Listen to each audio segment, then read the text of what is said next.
Okay, perhaps the most confusing part of this section is the difference between arc measure and arc length. So let's go through it just to differentiate it. Let's take a look at the circle O, and you'll notice that we have a radius drawn to point A, but I also have another radius drawn right on top of it to point P. And if I animate point P, I can see that it rotates around the circle, and it creates an arc. That arc has a measure that is related to the measure of the central angle. So let's take a look at some of the formulas we know. And once again, we're reminded that the arc measure is equal to the measure of the central angle.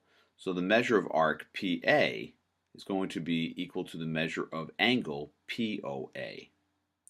Now we're going to get into arc length, and just to make sure we're clear on the difference, arc length is a linear distance. So it's equal to the arc measure divided by 360 times the circumference. And the purpose of this arc measure divided by 360 is to show you that this represents the fractional part of the circle that the arc is. When you multiply it times the circumference, you get the length. Okay, well, let's see what happens when we add another circle. Now you can see that PA and QB are two different arcs. Yet you'll see that that their central angles, AOP and central angle QOB, have the same measure, and their arc measures are the same. And as I animate the point, no matter what I do to point P, these arcs and these angles will stay the same measure, but the lengths will not. And that should be pretty clear why. If we look at the calculation for arc length, you'll see once again that it includes the arc measure, and we've said that the arc measure of AP and the arc measure of QB are the same. It is the second part of the calculation, because as we multiply the arc measure over 360 times the radius of a big circle versus the radius of the small circle, you see that we get two very different arc lengths because the radii are very different. So as point P moves, the arc on the bigger circle will always be larger than the arc on the smaller circle, despite the fact that their arc measures are the same. We'll get a different arc length. Okay, Ramblers, that's really the gist of this section. I will include a couple tutorials here, and I hope this helps you make it through the exercises. Thanks for watching. Okay, Ramblers, so in this video we looked at arc length and arc measure, and hopefully you saw the difference between the two. Arc measure is the measure of an arc out of 360, and arc length is a linear distance along the circumference of the circle. So arc length will always be the arc measure over 360 times the circumference, and arc measure is just the measure of the arc, which of course will be equal to the measure of the central angle. Okay, Ramblers, please stay tuned for the tutorials. Thanks for watching, and I hope this helped. Number 5 asks us to find the perimeter of the figures that are drawn. And so the trick is going to be to add up these straight pieces along with the curved parts.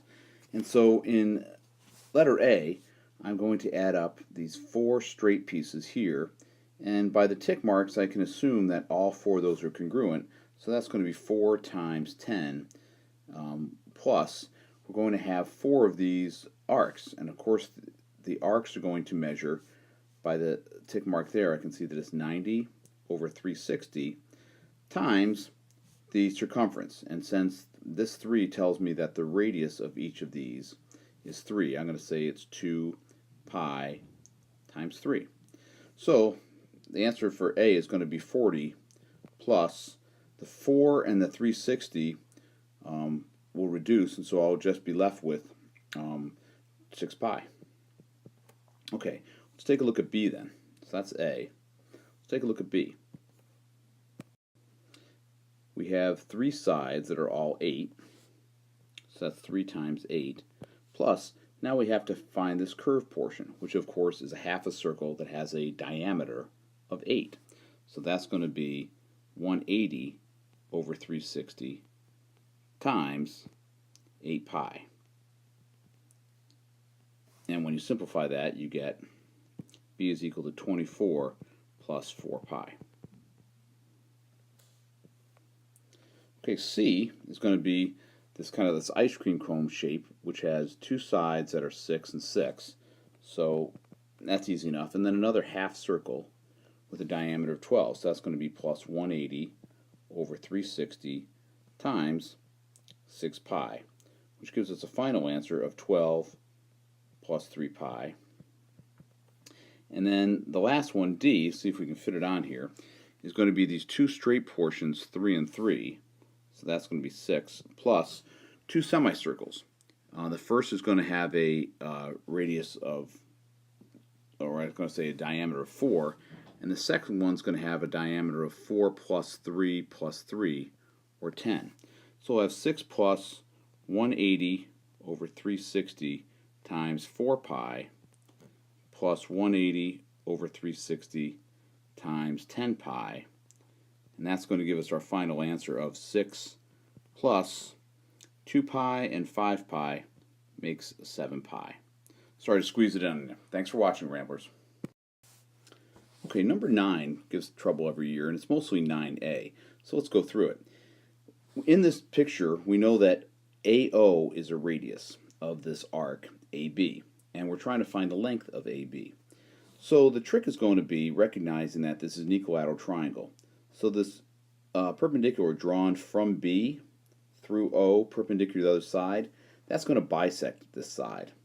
And I also know that this AO is going to bisect this vertex angle, giving me a 30, 60, 90, whose one side opposite the 60 degree angle is 9. So that makes the side opposite the 30 3 root 3, so the hypotenuse will be 6 root 3. I'm going to import that 6 root 3 into my arc length calculation, and now all I need is the measure of this angle, theta we'll call it. And since I know that in this 60, 30, 90 triangle this was 60, theta has to equal 120. So when I calculate all this, I'll get 1/3 of 12 root 3 pi, or 4 pi times the square root of 3. I'll leave B and C to you because these are good practice problems, and but I think A is the hardest one. Okay, thanks for watching.